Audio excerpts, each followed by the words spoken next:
Yeah. First, let's get a nice line.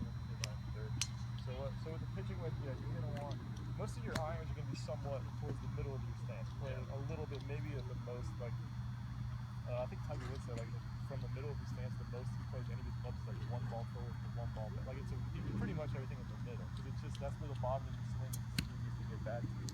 But for a wedge, I say I play mine a little further towards your right foot, like that almost, about a ball back. And what that does is that helps you because if the ball's like, or if the ball is here, you know, you're gonna have to like come back and hit down on it if it's further back. So it's not a huge difference, but it's gonna promote a little bit more of you kind of hitting down on it. And then a lot of times when people hit wedges, not a huge amount, but they put a little weight on their front, which also is another way to help them stay down and get their weight hit down onto the ball. So same thing as an iron, you just want to hit, come down on the back of the ball into the ground and let it go. But as I was saying, you don't want to get crazy with the wedge. So just, kind of a 3/4 swing, nice and easy. Same thing with your drive, just nice and easy. You don't never need to nail it.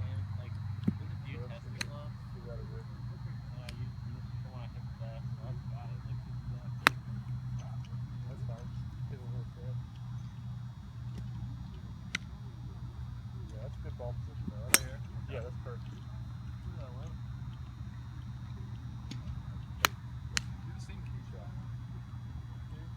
You have a really good, that's like really good tempo. I wouldn't mess with that at all. That's like one of the big things with wedges. You just want to have this, really make the same swing every time. Just as you say, when you hit a damn good drive, you're in the middle of the fairway, you have a perfect pitching wedge in. Like you want to be able to get on the green from there and get a shot in the birds. So, yeah, your tempo is good. It's the same thing. Just keep doing that. Let me see a couple more. It looks really good.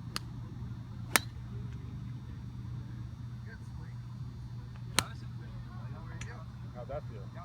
So good. Yeah, that was really good. That was really good. You can just hear it when you took just a little divot. That's perfect. Some people come through. You see like a lot of pros, like they hit. You see a chunk of turf fly like 20 yards. Like they're coming down and hitting on it so hard, but they're really trying to get a lot of spin on it and trying to flight it down. So, but like to me, that's a beautiful divot. That was perfect. So you came down, you took your divot, but it was still like a pretty good shallow angle coming in. So if I'm like up, since I only have a pitching wedge, like I should probably get like Ryan has like a gap wedge. Yeah, so 58, he's got pretty much a lob wedge in between the sand. Like this here, this is a 52, so this would be one step up from your pitching wedge. So go ahead and hit that and see what that's about. Because that's same swing, nothing different. That's probably just gonna go a little higher and a little shorter.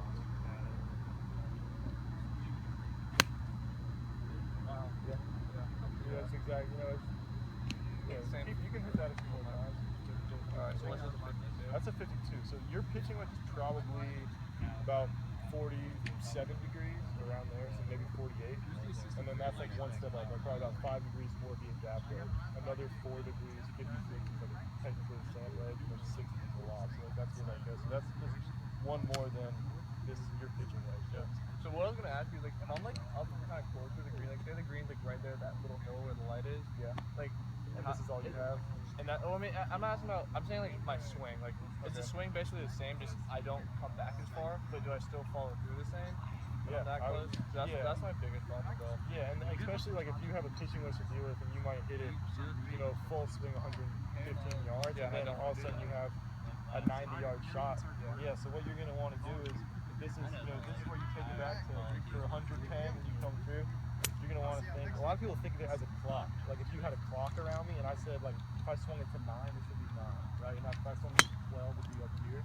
So if your full swing is like a 12 at the top of the clock face, you're gonna have to get a feel for where it is it's gonna produce that distance. But say for you 90 might be like 10 o'clock. Okay. So you're gonna take it back about here, and then you're gonna come through. And I still am gonna follow through the whole way. Because one thing you don't want to do is decelerate. If you get here, it's gonna be easy to take. If you think about an abbreviated swing, it's gonna be a little easier to kind of baby it a little bit. So even if you take it a 3/4 swing, I want to see you go all in a full follow through. That's gonna make you still have some speed on it. So, yeah, here actually let's try that. So here's your pitching wedge.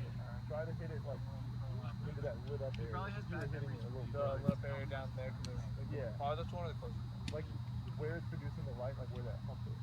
Out there, yeah. Yeah. Okay.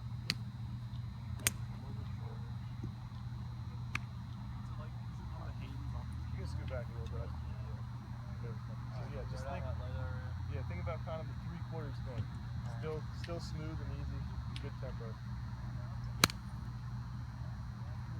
Yeah.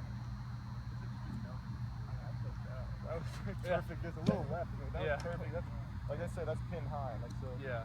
You just gonna have a little chip back to the same. That was damn good. Yeah. Alright. Try that again.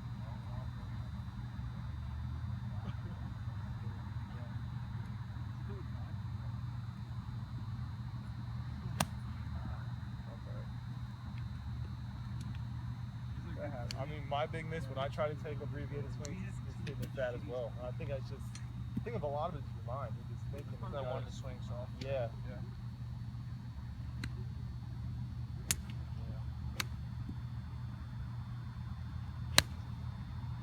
That's good. You gotta hold it out. Yeah. Yeah, but like for me, like that's amazing. Yeah. So like, say right here, if you were down, if you happen to be right here, you were trying to hit it from that home. That first one right there on the hill. Let me see like where you think you'd have to take the club back. Like that's like, let's say a pitch. You know, it's like a long chip, not yet your full wedge though. So like, let me see you try to hit to that, controlling it, thinking of that club face.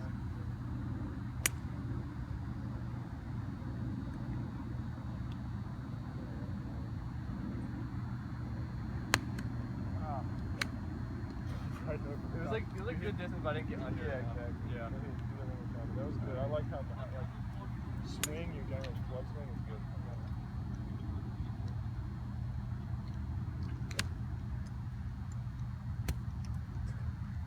You decelerated on that one. So even something like this, you don't necessarily. If you're gonna take it back to here, you know, it might be a little weird. You don't need to really go all the way like this. But even if it's a short shot, like I want to come here and still get like some speed going through it. So I'll show you, like if I were to do that, like I can take a short swing but still get some speed on it and really still produce some. Even though you're here, it's still coming through it. You know, really, you're still hitting the ball. Still get out there.